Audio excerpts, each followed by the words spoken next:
Okay, so once you understand those four abstract levels, then question is how you can design your own chip.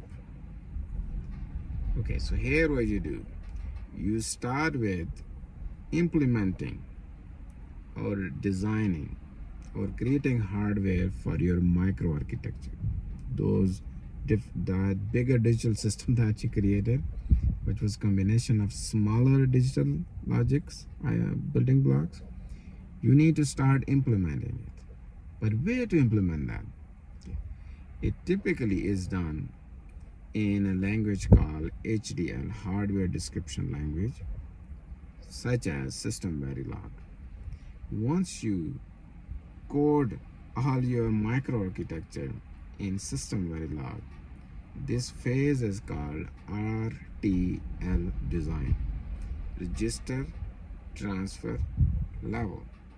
Basically, what you have in your design are registers, and in between they have combination. So you're processing and you're storing. So once this RTL is done in System Verilog, then somebody needs to thoroughly validate that. So that is RTL validation. Then we also need to have some test logic on this chip, because when the chip comes back after fabrication, we won't be able to do like put oscilloscope on different things. So we need to have a better methodology. For that, we have designed for test or DFT. Okay, you have System Verilog, you have inside DFT, you have your whole logic design. You need to convert that into gates. And what is the step for that? Synthesis. Yes, synthesis. Synthesis. And once it's converted, then you need to place those on the chips, all those gates. That is called placement.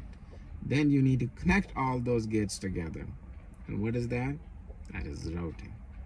And this synthesis, this placement, this routing, this is part of physical design. And these gates, these are already finished blocks which are made up of transistors.